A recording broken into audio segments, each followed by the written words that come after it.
Queridos amigos, iniciamos nuestro programa Ñande Yarañe en el día de hoy. Y antes imploramos la presencia del Señor que abra nuestras mentes, nuestros corazones y entendamos su voluntad de nuestra vida. Rezamos en primer lugar por nuestros gobernantes, electos por el pueblo, por la gente, para responder a las necesidades de la comunidad. Rezamos por la honestidad, rezamos por el servicio y rezamos sobre todo por la generosidad. Y al mismo tiempo elevemos nuestras súplicas por cada una de nuestras familias en el día de hoy. Que el Señor Jesús bendiga nuestros hogares, a papá, a mamá, a los hijos. Y por último rezamos también por todos los agentes de pastoral que están al frente de evangelizar y hacer llegar la palabra de Dios en la construcción del reino de Dios. Iniciamos de esta manera en el día de hoy nuestro programa Ñande Yarañe. Este programa cuenta con el apoyo de la Fundación Santa Librada. Bienvenidos a Ñande Yarañe, un espacio de reflexión donde compartimos con el Padre Víctor Luis Cabañas sus conocimientos sobre el Antiguo y Nuevo Testamento.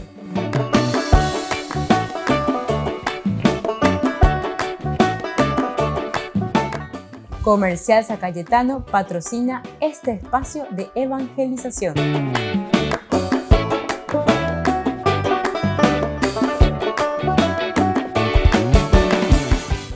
Queridos amigos, estamos iniciando nuestro programa Ñande Yarañe Antiguo Testamento y estamos estudiando sobre este libro maravilloso, el libro de los jueces. Hemos iniciado esta historia muy interesante de Gedeón y Abimelec. Y aquí nosotros en esta narración, aquí prácticamente estamos comenzando la narración propiamente dicha, en el sentido de las prosas, historias un poquitito más narradas, más contadas. Y entramos entonces de esta manera en uno de los libros y sobre todo de las historias muy interesantes que se nos cuenta de Gedeón y sobre todo de Abimelec. No nos olvidemos que nosotros estamos aquí prácticamente con este relato, siempre que son relatos populares, estamos hablando nada más y nada menos que de personajes que luego nos hacen reflexionar sobre el origen de la monarquía. Por eso vamos a leer un poco el capítulo 6, lo que nos va narrando, lo que nos va contando esta historia de Abimelec y Gedeón, que es la opresión de los madianitas. Aquí entonces entra en escenario también Madián, que es otro pueblo circunvecino de Israel. Los israelitas hicieron lo que es malo a los ojos del Señor y Él los entregó en manos de Madián durante 7 años. Los madianitas oprimieron a Israel y para librarse de ellos los israelitas se hicieron escondites en las cuevas de las montañas, en las cavernas y en los lugares escarpados. Cada vez que Israel sembraba, venían los madianitas, los amalecitas y los orientales y los invadían. Acompañaban frente a ellos y acampaban frente a ellos y destruían los productos del suelo hasta los confines de Gaza. No dejaban víveres, ovejas, bueyes ni asnos en Israel, porque subían con su ganado y sus tiendas de campaña. Y eran numerosos como langostas. Tanto ellos como sus camellos eran incontables. Y entraban en el país para devastarlo. Israel quedó muy debilitado a causa de Madián y los israelitas clamaron al Señor. Bueno, entonces aquí como siempre esta primera parte, la introducción, estamos en el capítulo 6, cómo se nos presenta la situación. A esto nosotros le llamamos contexto histórico. Es siempre ¿dónde estamos parados? La historia nos presenta una situación de dificultad como siempre, ¿verdad? Pero también cuando comienza en ese versículo 1 dice, hicieron los israelitas lo que es malo a los ojos de Dios. ¿Se dan cuenta? Siempre el autor sagrado está mirando la realidad de ese contexto histórico como una responsabilidad también moral, porque aquí entra el aspecto de la moral. Dice la moralidad, ¿verdad? La moral es cuando las acciones son consecuencias de nuestras decisiones. Las acciones o todas esas consecuencias que nosotros vemos justamente son consecuencias de las acciones que nosotros hemos tomado. Con la autor sagrado bueno,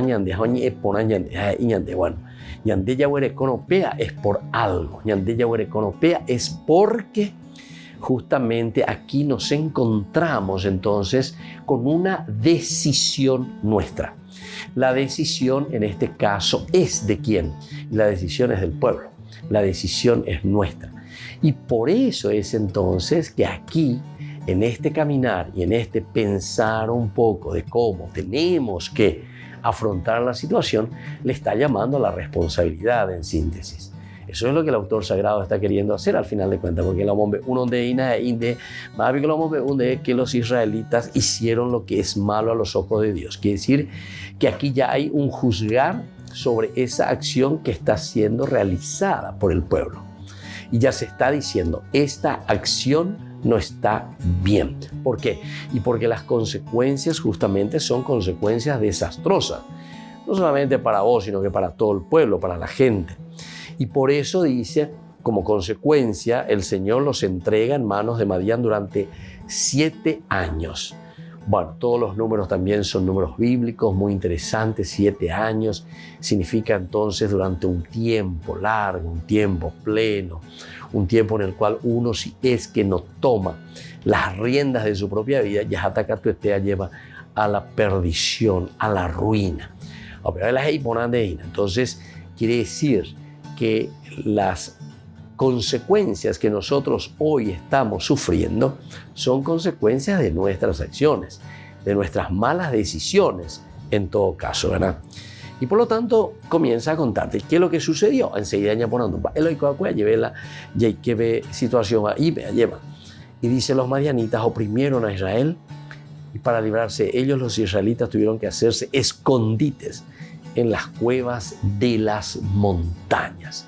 Y así nos va narrando, ¿verdad? Como diciendo, algo teníamos que hacer y de alguna manera teníamos que defendernos de esta situación.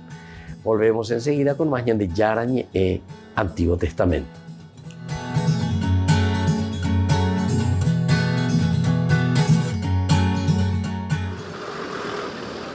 El Papa se reunió con quienes habitualmente protegen la Plaza de San Pedro. Se trata del cuerpo de policía italiana que colabora con la Gendarmería del Vaticano para proteger la Basilica de San Pedro y alrededores. Un compito questo che nel corso degli ultimi 2 anni è diventato ancora più complicato a causa della pandemia.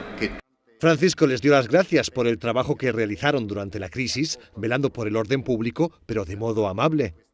In questi mesi segnati dalla pandemia avete saputo modulare bene il vostro lavoro, coniugando le disposizioni sanitarie e le norme dell'ordine pubblico con le esigenze dei pellegrini. Si deve anche alla vostra professionalità se la vita intorno a questi luoghi sacri e alla città del Vaticano si è svolta con serenità.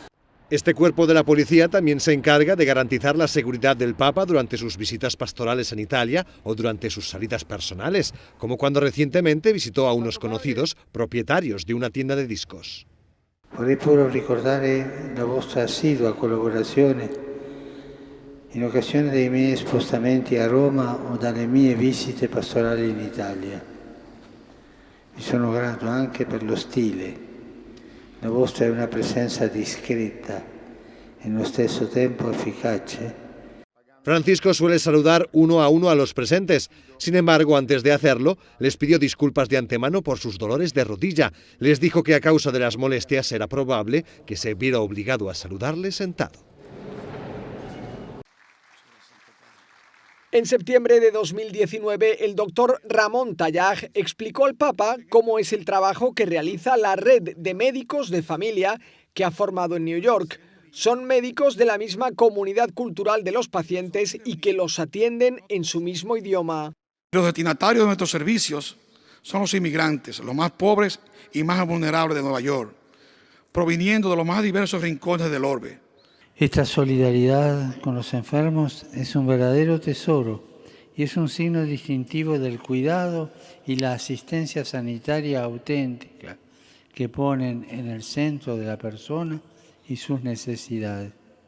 Ninguno de los dos se imaginaba que la pandemia haría imprescindible su trabajo y les sometería a una presión sin precedentes. Mientras las calles se vaciaron, Somos Community Care comenzó a buscar cómo ayudar a sus pacientes, pues los latinos y los asiáticos tenían menos posibilidades para confinarse. Repartieron comidas, test del coronavirus y facilitaron líneas telefónicas para responder en el propio idioma de los pacientes. Estamos trabajando con las autoridades y tenemos cerca de 20.000 de estos kits para que se pueda estar usando las demás personas. Y es totalmente gratis para nuestra comunidad. Sin recibir ayuda pública, Somos Community Care dedicó más de $30 millones de sus propias reservas a ayudar a la gente. Atendieron a más de 40.000 personas al día, hicieron más de 2 millones de test y pusieron cientos de miles de vacunas. Incluso pagaron los gastos fúnebres de quienes no tenían recursos. Fue un momento muy duro en el que vivieron una experiencia de fe. En un momento determinado se estaba muriendo nuestra gente, nuestros médicos también, 12 de ellos murieron, pero en ese momento ya habían 5. Y ahí, en marzo 26, le dije a mis empleados durante el día, cuando se llegaran a la casa, de 6 de la mañana a 7 de la noche, se bañen, se cambien, cenen, porque a las 8 de la noche empezamos a orar, primer día. Y así lo hicimos, y hasta el día de hoy no hemos parado día a día. El doctor piensa que si no aparecen nuevas variantes, es probable que la pandemia se supere pronto. Por eso pide apostar por la medicina preventiva, como medida para que la gente no tenga que ir al hospital ni afrontar dolorosos tratamientos médicos. Que prevención es más importante que enfermedad. Que la prevención, si empezamos con los jóvenes desde ahora, va a hacer que menos gente tenga complicaciones de diabetes en el futuro, o de hipertensión, con stroke, que son las cosas que al final de la vida causan que el sistema de salud sea un desastre y los recursos no alcancen, se sigue gastando tanto dinero. Es la política de esta red de médicos de familia que ya atiende al menos a 700.000 pacientes en Nueva York. La pandemia ha demostrado que son doctores que no están dispuestos a dejar a nadie solo.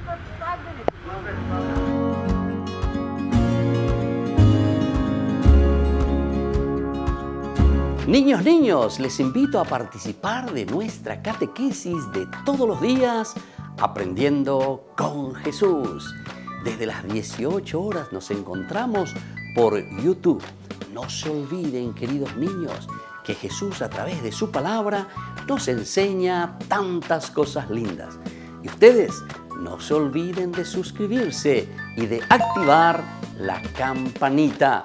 Nos vemos allí, queridos niños, Aprendiendo con Jesús.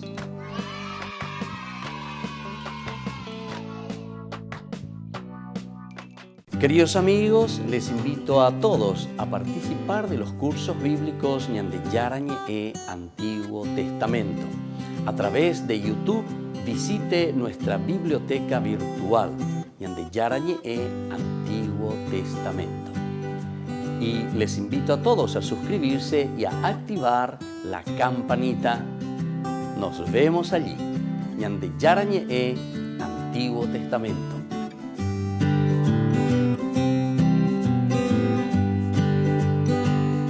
Queridos amigos de Ñande Yarañe, les informamos que la misa diaria cambia a las 6 de la mañana. Todos están invitados a participar a través de los medios de comunicación.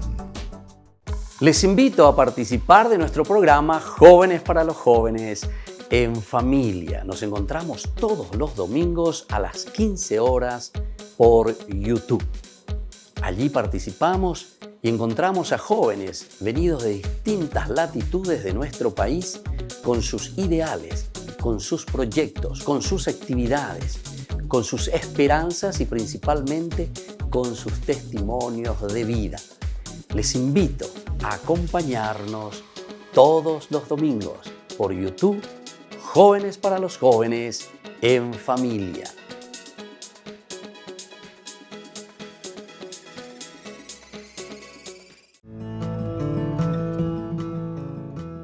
Biografía del siervo de Dios, Padre Julio César Duarte Ortellado, hijo de don Simón Duarte Jiménez y doña Juana Bautista Ortellado Espínola.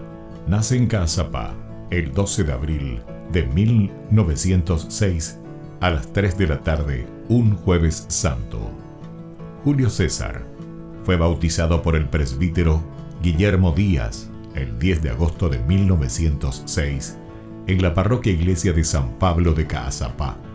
Creció en una ciudad que era centro de las actividades evangelizadoras de los padres franciscanos. Al crecer, Julio César asistía a la catequesis, reunía en su domicilio a los niños de su edad y en su patio utilizaba de púlpito un barril para repetir las homilías del domingo. A los 14 años ingresó al Seminario Conciliar de Asunción y en 1921 sale de Caazapá. A los 20 años, y con un telegrama del vicario general del arzobispado, Monseñor Dr. Hermenegildo Roa, dio permiso al padre Julio para concluir sus estudios en el Pontificio Colegio Pío Latinoamericano. En 1929 fue ordenado sacerdote por el Papa San Pío X, el día de Cristo Rey, y un día antes del cumpleaños de su padre don Simón. En una de las cartas a sus padres, rememoraba los días en los que, de chiquito, usaba el sobretodo de su papá para celebrar la misa y confesar. En la misma, daba gracias a Dios por haber llegado hasta su ordenación. Luego de una gira por Europa, regresó al Paraguay en uno de los cañoneros El Humaitá y había sido nombrado capellán de 2 embarcaciones importantes durante la Guerra del Chaco. Durante 1931 fue designado vicario cooperador de la parroquia de la Encarnación. El 7 de diciembre fue nombrado teniente cura de la Iglesia Metropolitana y capellán de la Casa del Buen Pastor. En 1932 fue nombrado teniente cura de Caazapá y sus excusadurías, cura párroco de Ubucuí y excusador de Cucuó, también de Buyapeú. Nombramientos recibidos por su obispo diocesano Dr. Agustín Rodríguez. Por último recibe el nombramiento de cura párroco de la parroquia de Villarrica. El amor y familiaridad, la Eucaristía era el tema preferido de sus enseñanzas y predicaciones. Se destacaba en su personalidad una pureza de vida, humildad y profunda caridad. Llevó una vida de austeridades voluntarias, de abnegaciones sin límites y de desprendimiento absoluto de todo lo material y terreno. El padre Julio impulsó la construcción del hospital de Ubucuí en 1936, resolvió adquirir una casa parroquial y luego construyó el Hogar San José. En 1941 gestionó la visita de las Hijas de la Misericordia de la Tercera Orden de San Francisco. Además, en compañía de la comunidad, inició la construcción de la iglesia de Ubucuí y acompañó también con la construcción de los templos de Cucuó y Buyapeú. También asumió la presidencia de la Comisión de Fomento y Trabajo de Ubucuí y la reparación del camino de Quindú a Ubucuí. El 4 de julio de 1943, a los 37 años de edad, el padre Julio falleció debido a la enfermedad de tifus. Los restos del padre Julio fueron depositados en la iglesia de Ubucuí. En el 2020, el Monseñor Celestino Ocampo anunciaba la apertura canónica de la causa de beatificación del siervo de Dios Padre Julio César Duarte Ortellado. Una comisión estudiará los aspectos de la vida del siervo de Dios.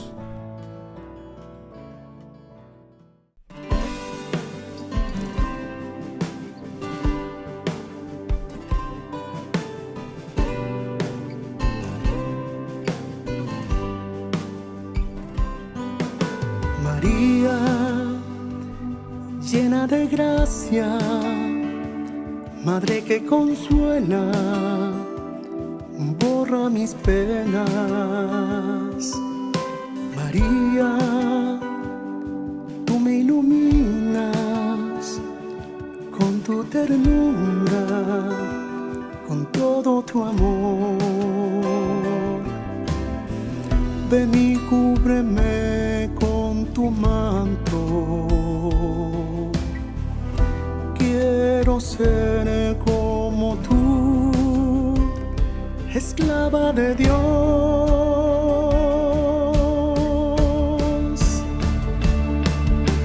Niña dulce María, eres mi madre, quita mi temor.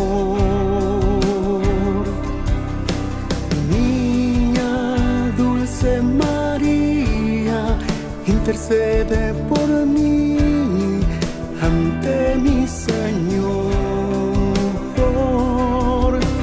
Niña dulce María, eres mi madre, dame tu amor.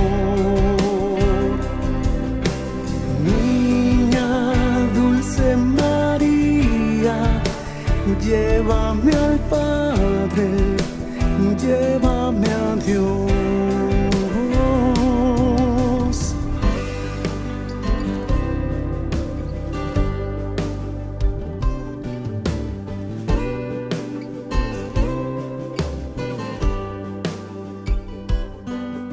María, llena de gracia, Madre que consuela, borra mis penas. María, tú me iluminas con tu ternura, con todo tu amor. Ven y cúbreme con tu manto. Quiero ser como tú, esclava de Dios.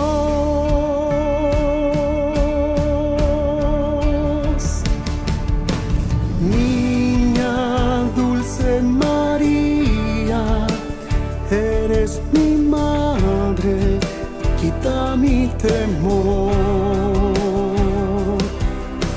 Niña dulce María, intercede por mí ante mi Señor. Niña dulce María, eres mi madre, dame tu amor. Niña dulce María, llévame al Padre, llévame a Dios. Niña dulce María, eres mi madre, quita mi temor. Niña dulce María, intercede por mí ante mi Señor.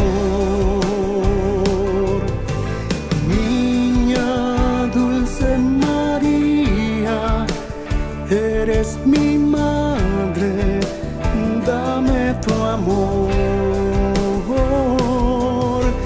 Niña dulce María, llévame al Padre, llévame a Dios.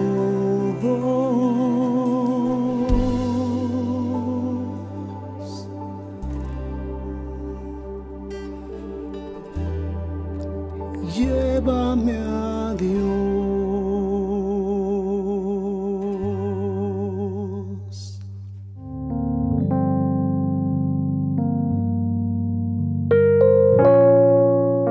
Queridos amigos, seguimos con Ñande Yarañe Antiguo Testamento y estamos mirando el libro de los jueces, estamos en el capítulo 6, hablamos de la historia de Gedeón, pero decíamos que aquí encontramos un libro y un ciclo narrativo bastante complicadito, bastante complejo. Aquí se hace intervenir a 3 héroes, entonces tengamos en cuenta. 3 héroes nosotros vamos a encontrar en estos capítulos que va del 6, 7, 8 y 9. O sea, es decir, son 4 capítulos prácticamente, ¿verdad? 6, 7, 8 y 9. Bueno, pero ¿qué es lo que encontramos aquí? Justamente encontramos a estos 3 héroes. Gedeón, que es identificado desde el 6:32, desde ese momento, ¿se acuerdan que hemos mirado, hemos leído? Se llama desde ese momento Jerubal o Jerubal. Desde ese momento entra entonces en escena. Y luego, posteriormente, en el 7:1 de nuevo vuelve a aparecer Jerubal, en el 8:29 Jerubal. Luego, en el versículo también 35 del capítulo 8, Jerubal, su nombre. Y por último, en el capítulo 9:1 vuelve a aparecer el nombre de Jerubal, ¿verdad? Y bueno, el tercero es Abimelech. Abi, mi padre, Melech, rey. Mi padre es rey. ¿Se acuerdan que hemos reflexionado en el sentido de una reflexión profunda para entender que el libro de los jueces, de que aquí se está gestando la cuestión de la monarquía? No nos olvidemos que uno de los personajes esenciales y fundamentales de la monarquía es justamente David. David es incluso mucho más importante, ¿verdad?, como monarca, como rey dentro de Israel, que incluso que el mismo rey, el primer rey, ¿verdad?, de Israel, que sería Saúl. Pero incluso hasta los nombres nos dan a entender que el pueblo de Israel tenía más bien todas las esperanzas puestas en David. Significa también esto, dentro del contexto histórico y dentro de una realidad histórica, que la fuerza de Saúl no podría haber sido negada y hecha desaparecer, sino que el autor sagrado después hemos endado y por eso hasta el mismo nombre, Sha'al, prestar, Shaul, prestado. Y entonces todos estos nombres nos hacen entender y nos hacen pensar que la centralidad de la monarquía después estará en el rey David. El rey David sería lo esencial y lo fundamental entonces que después nosotros encontramos aquí. Bueno, ahora el texto no es de una sola procedencia, también nosotros decíamos. Es decir, tenemos aquí varios fragmentos y tenemos varias narraciones que luego se van fusionando. Ciertamente que con mucha habilidad, ¿verdad? O sea, el autor sagrado sabe muy bien cuál es su objetivo, hacia dónde está apuntando, trae los personajes, los va hilando, los va uniendo, pero donde el protagonista principal siempre será Dios también, a través de estos jueces. Ahora, la lectura nuestra partirá de esta última partecita para hacer que surjan mejor los elementos dispares que integra al servicio de una oposición o esa oposición estructurante entre el juez y el rey. Juez y rey. A ver cómo es la cuestión. Entonces hay una situación, ¿verdad?, que de cierta manera como que nos va llevando un poco a una tensión, ¿verdad? Porque ahora que va a aparecer el rey y el juez, ¿cómo serán los dos? Y bueno, para llevarlo a cabo distinguimos dos conjuntos en este ciclo, en una forma de díptico contrastado. El juez Gedeón por una parte y luego el rey Abimelech en el capítulo 9 por otra parte. Miremos un poco ahora a Gedeón. Gedeón como juez, ¿cómo es que se está presentando? ¿Qué es lo que está haciendo? ¿Cuáles son sus cualidades? ¿Hacia dónde está apuntando? La complejidad redaccional, en primer lugar, de estos capítulos no quita nada a su gran coherencia narrativa. Primero, subrayado, que hemos dicho ya anteriormente, no hay entonces aquí una mala elaboración o textos que no tienen sentido, ¿verdad?, dentro del conjunto, sino que hay una muy buena redacción, pero en esta gran coherencia narrativa, más bien siempre se va a ir realizando y se van a tener en cuenta justamente por su misión, ¿verdad? Esa misión de ir unificando, decíamos también nosotros anteriormente, las famosas tribus, ¿verdad? O sea, hacer que Israel se sienta una sola nación. Y aquí en este sentido, la monarquía Y por eso es que se insiste mucho, ¿verdad? O sea, el monarca, el rey, el plenipotenciario, como que une estas fuerzas, une a los pueblos, o tendría que unir siempre esas fuerzas. Y entonces, mucho más allá de mirar simplemente el plano teológico, se pone en escena también la opresión de los madianitas sobre Israel, pero siempre se lo pinta desde el punto de vista religioso. Desde el punto de vista religioso es culpa de su infidelidad. Si se encuentra en la infidelidad, evidentemente que estos serán después los resultados, nos quiere decir el autor sagrado. Volvemos enseguida con más Ñande Yarañe e Antiguo Testamento.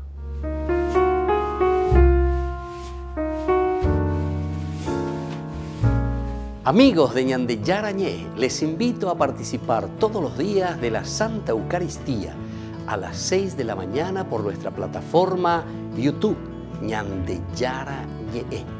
Vamos a escuchar la palabra de Dios y fortalecernos con el mensaje de amor del Señor.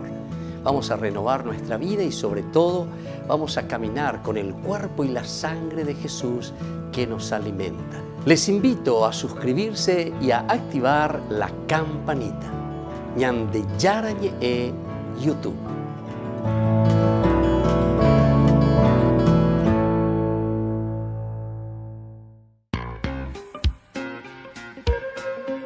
En la ciudad de Luque, la economía se llama Supermercado San Cayetano. Compruebe sus precios bajos en productos cárnicos de primera calidad. Panificados, verduras, vegetales, frutas, artículos de bazar, ferretería, ropería. Supermercado San Cayetano, Humaitá 168, Casi Capitán Vado, ciudad de Luque.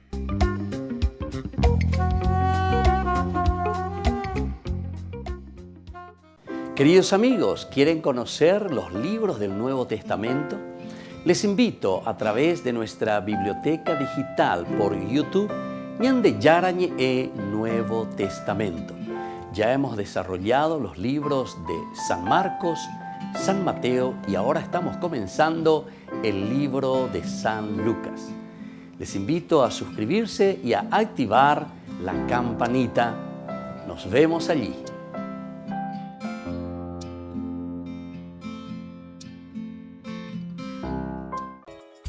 Ayúdanos a sostener este espacio de evangelización. Depende de vos que esta evangelización siga a través de los medios de comunicación. Mensualmente podés abonar a esta cuenta bancaria y también a los giros Tigo. Recordá, este espacio es para vos. Muchas gracias por tu aporte.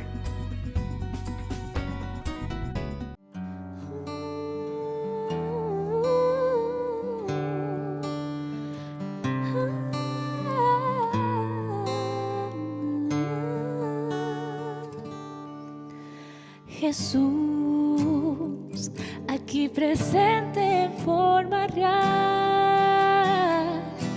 te pido un poco más de fe y de humildad. Quisiera poder ser digno de compartir contigo el milagro más grande de amor, milagro de amor tan infinito, en que tú, mi Dios, te has hecho tan pequeño y tan humilde para entrar en mí. Milagro de amor tan infinito, en que tú, mi Dios, te olvidas de tu gloria y de tu majestad por mí. Te damos gracias, Señor, porque es tan grande tu amor por nosotros, que has hecho todo lo posible por hacernos saber de tu cercanía. Pequeño pedacito de pan esconde al más grande, a nuestro Dios.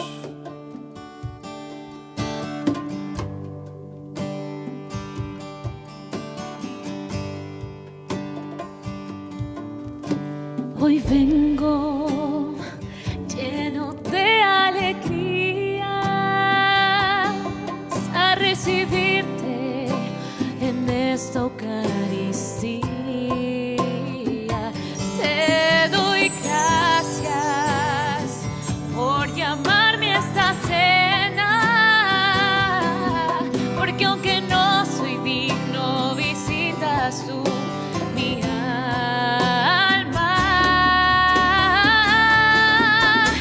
Milagro de amor tan infinito, el que tú, mi Dios, te has hecho tan pequeño y tan humilde para entrar en mí. Milagro de amor tan infinito, el que tú, mi Dios, te olvidas de tu gloria y de tu majestad.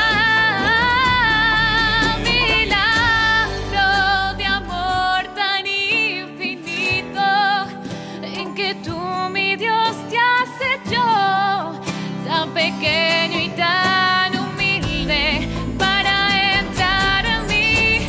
Milagro de amor tan infinito, el que tú, mi Dios, te olvidas de tu gloria y de tu majestad por mí.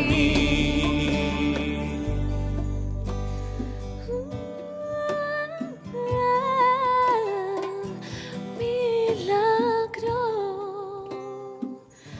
de tu amor.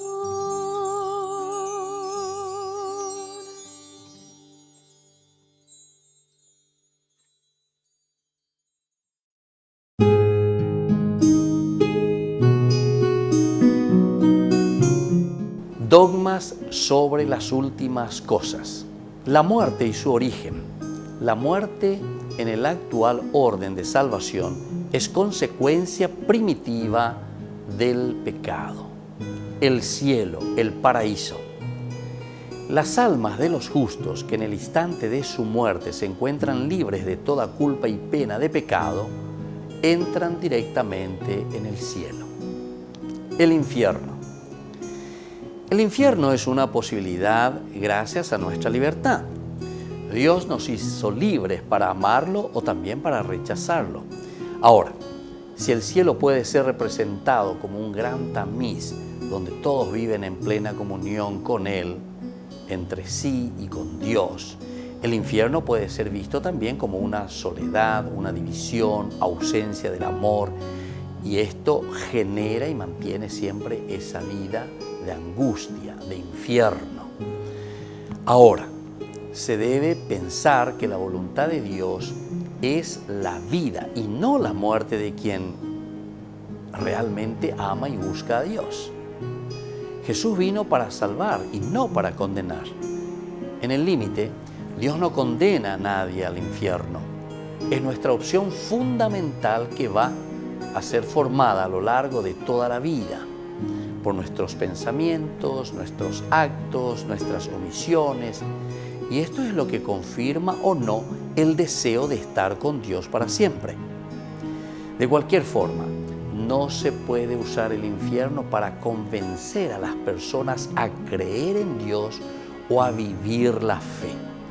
Esto favorecería la creación de una religiosidad infantil y puramente exterior. Se debe privilegiar el amor y no el temor. Solo el amor mueve los corazones y nos hace adorar a Dios y amar al prójimo en espíritu y vida. El purgatorio.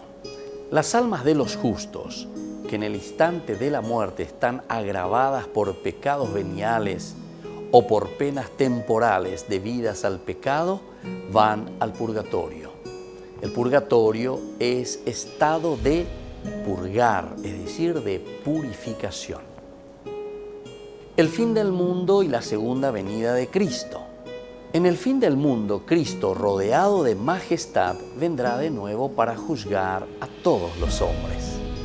La resurrección de los muertos en el último día. A los que creen en Jesús y comen de su cuerpo y beben de su sangre, el Señor les promete la resurrección, el juicio universal. Cristo, después de su regreso, juzgará a todos los hombres. Esto lo leemos en Mateo 25:31, también lo leemos en Hechos de los Apóstoles, capítulo 17:31. Soy el Padre Víctor Luis Cabañas.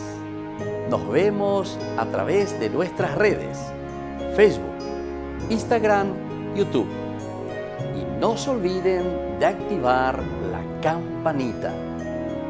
Nos vemos allí.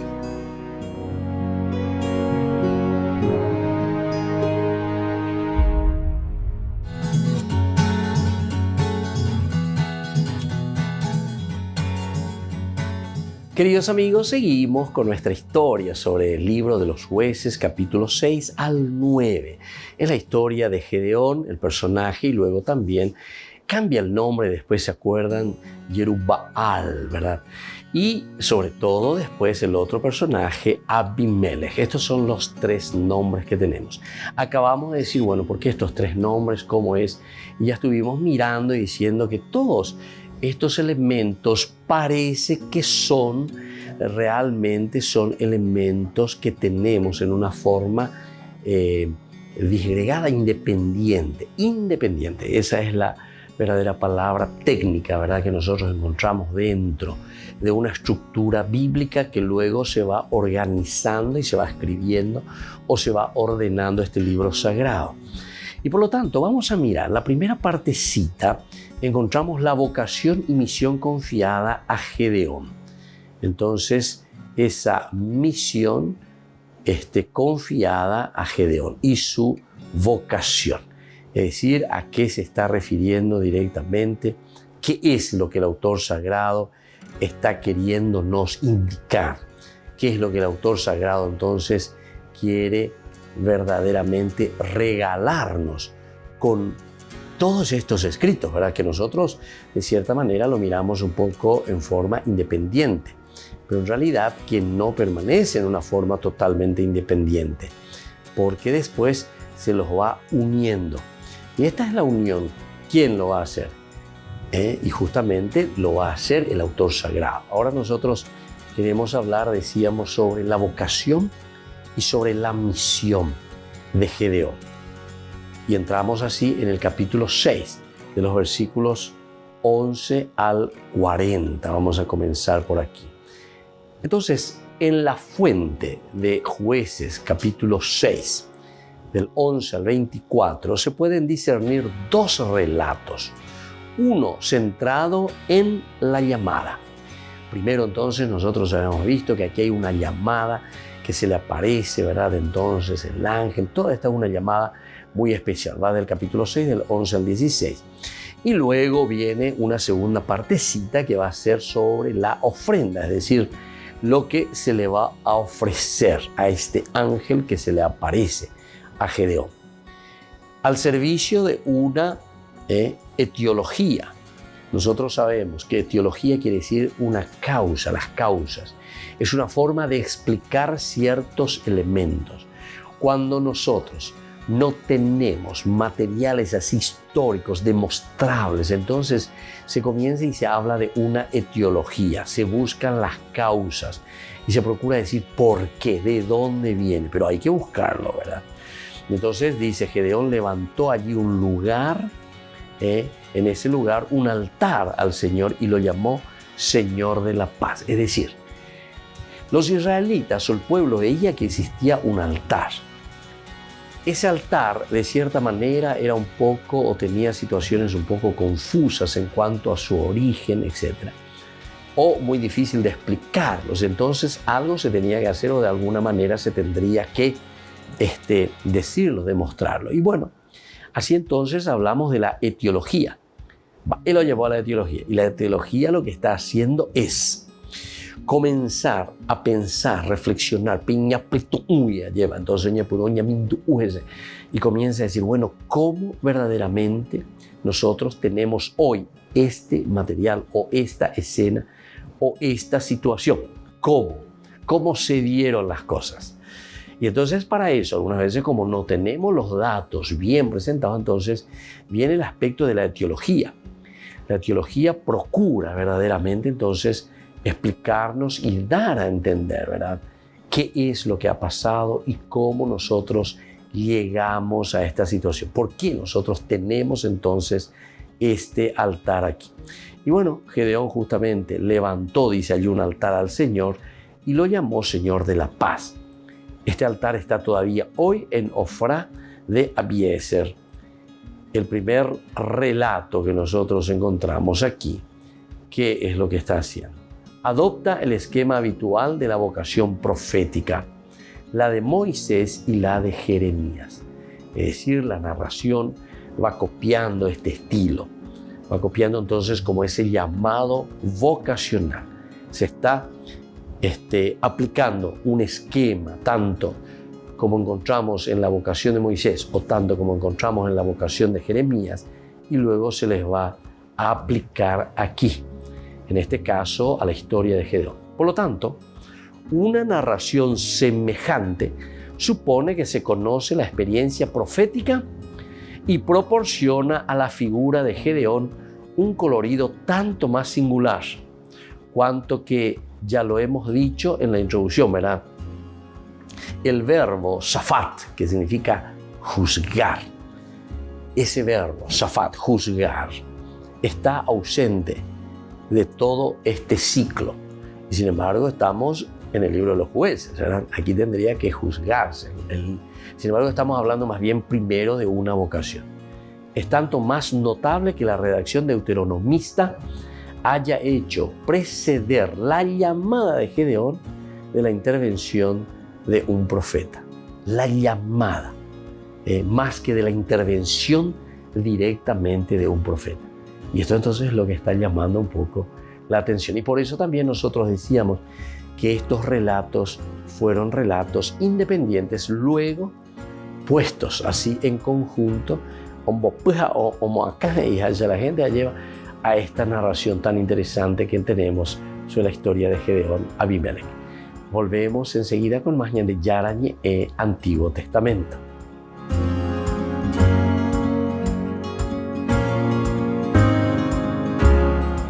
Les invito a participar de nuestro programa Jóvenes para los Jóvenes en Familia. Nos encontramos todos los domingos a las 15 horas por YouTube.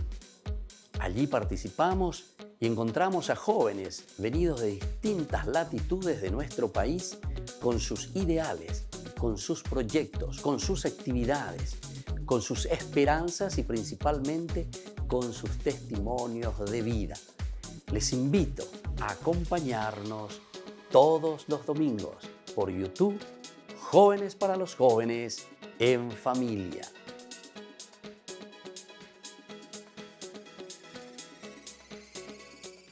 Niños, les invito a participar de nuestra catequesis de todos los días, Aprendiendo con Jesús. Desde las 18 horas nos encontramos por YouTube. No se olviden, queridos niños, que Jesús a través de su palabra nos enseña tantas cosas lindas. Y ustedes no se olviden de suscribirse y de activar la campanita.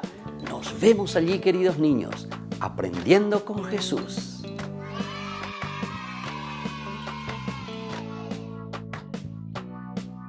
Queridos amigos de Ñande Yarañe, les informamos que la misa diaria cambia a las 6 de la mañana. Todos están invitados a participar a través de los medios de comunicación. Queridos amigos, les invito a todos a participar de los cursos bíblicos Ñande Yarañe Antiguo Testamento.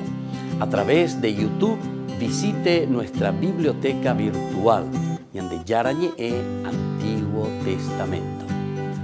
Y les invito a todos a suscribirse y a activar la campanita. Nos vemos allí, Ñande Yarañe Antiguo Testamento.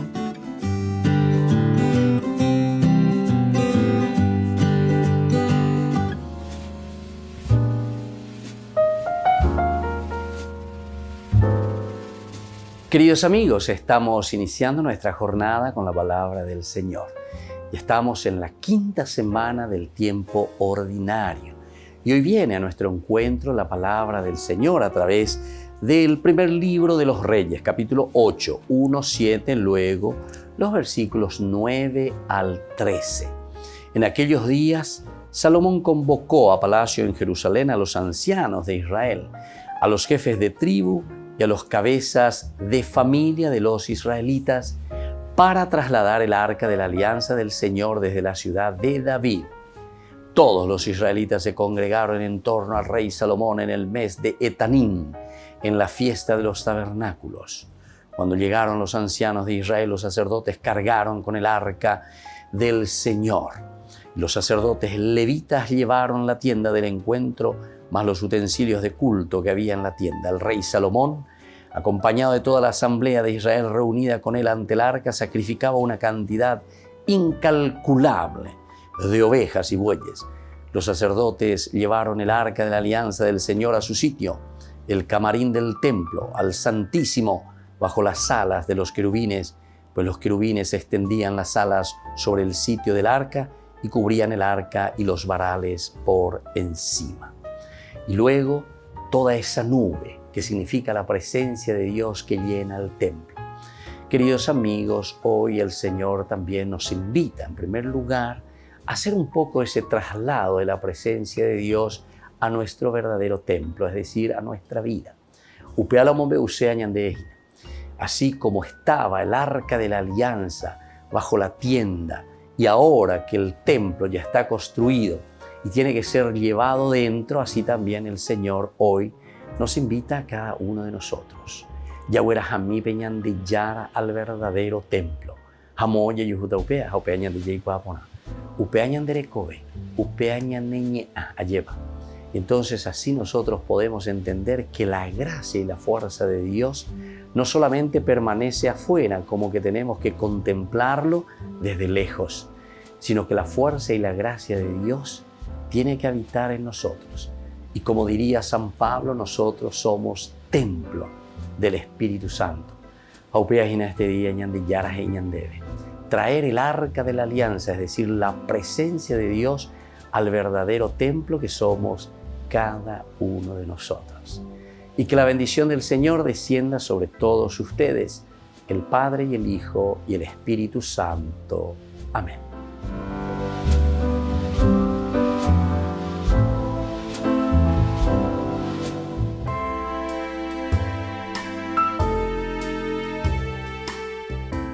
¿Qué, cuántos y cuáles son los dogmas de la Iglesia Católica? Entendemos por dogma una verdad que pertenece al campo de la fe o de la moral que ha sido revelada por Dios, ciertamente, y que es transmitida desde los apóstoles ya a través de la Escritura, ya a través de la tradición de la Iglesia, es decir, de la comunidad, y que es siempre propuesta por la Iglesia para su aceptación por parte de los fieles. Brevemente, digamos, ¿qué es el dogma? Puede ser definido como una verdad revelada, definida por la Iglesia, es decir, definida por la Iglesia. Las revelaciones privadas no constituyen dogma, y algunos teólogos bíblicos incluso limitan la palabra definida a doctrinas fijadas solemnemente por el Papa o por un concilio general también. Mientras que una verdad revelada se convierte en dogma aun cuando sea propuesta por la Iglesia por medio de su magisterio ordinario o también por su oficio de enseñar. Recordemos que la Iglesia es maestra y entonces tiene esta característica tan importante de enseñar. Ahora, el concepto de dogma abarca una doble relación, con la revelación divina y con la enseñanza autorizada de la Iglesia. Por ello, un dogma es una verdad absoluta, definitiva, inmutable, infalible, irrevocable, incuestionable y absolutamente segura también, sobre la cual no puede flotar ninguna duda. Una vez proclamado solemnemente, ningún dogma puede ser derogado o negado, ni por el Papa, ni por decisión conciliar. Por eso los dogmas constituyen la base inalterable de toda la doctrina católica. Y cualquier católico está obligado a adherirse a ella. Aceptar y creer en los dogmas es una manera irrevocable. La Iglesia Católica proclama la existencia de muchos dogmas. Dogmas siendo 44 el número de sus principales dogmas. Ellos están subdivididos en 8 categorías diferentes. Los dogmas sobre Dios, los dogmas sobre Jesucristo, los dogmas sobre la creación del mundo, los dogmas sobre el ser humano, los dogmas marianos, los dogmas sobre el Papa y la Iglesia, los dogmas sobre los sacramentos y los dogmas sobre las últimas cosas. Soy el Padre Víctor Luis Cabañas. Nos vemos a través de nuestras redes, Facebook, Instagram, YouTube. Y no se olviden de activar la campanita. Nos vemos allí.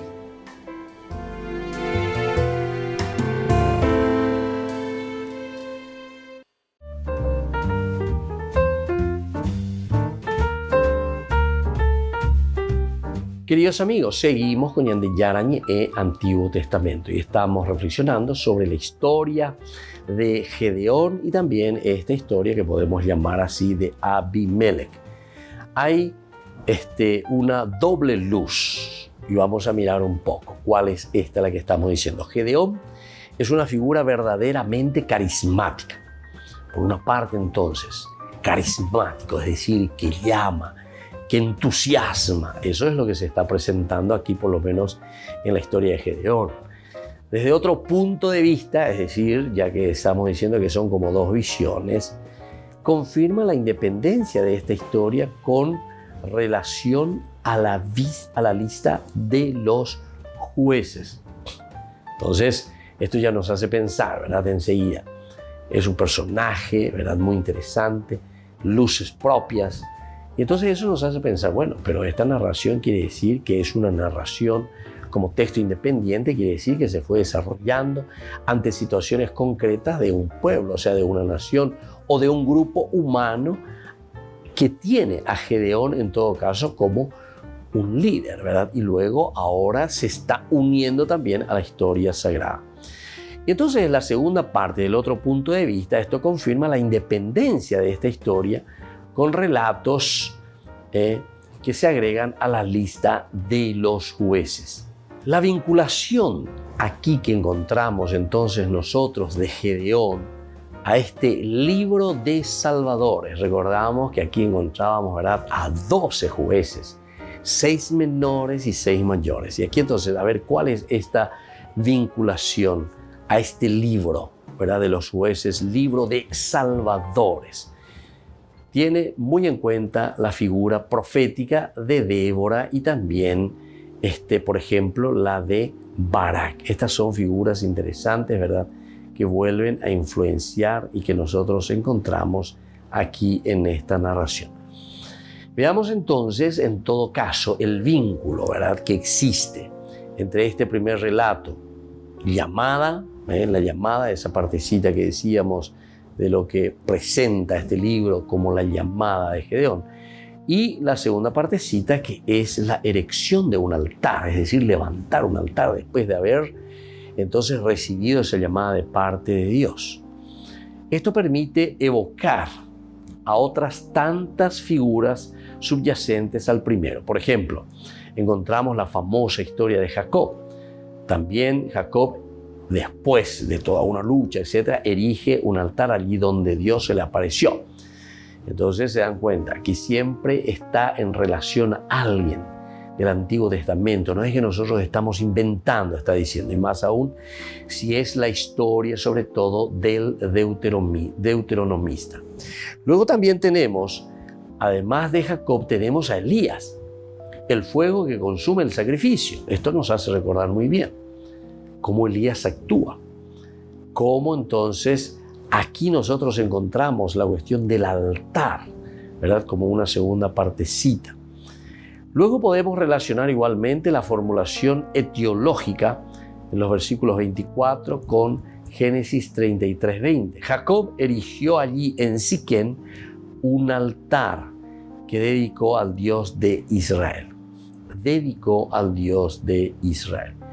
Y también con Éxodo 17:15.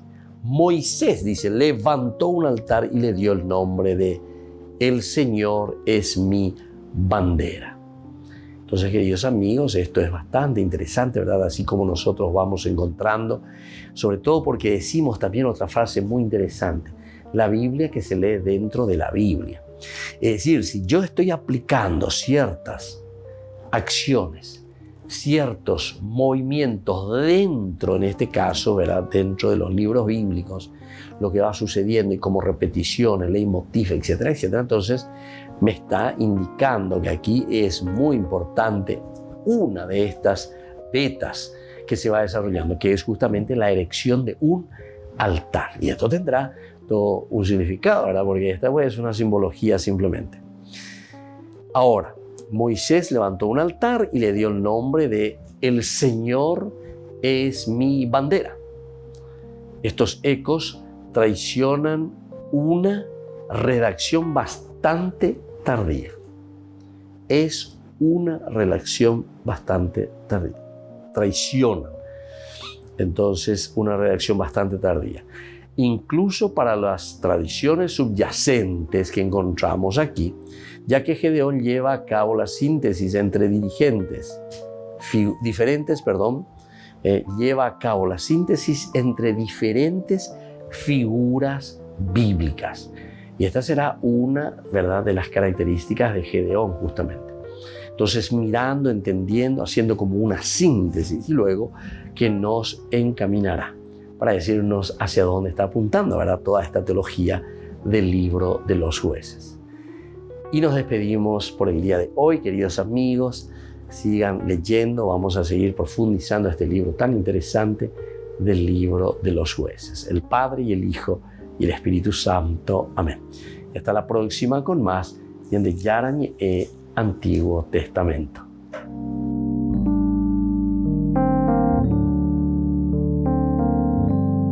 Este programa cuenta con el apoyo de la Fundación Santa Librada. Con esto concluimos nuestro programa Ñande Yarañe con el Padre Víctor Luis Cabañas. Les invitamos a todos a seguirnos todos los días por los medios de comunicación y también en nuestras redes sociales, Facebook, Instagram, YouTube. Que Dios los bendiga y proteja.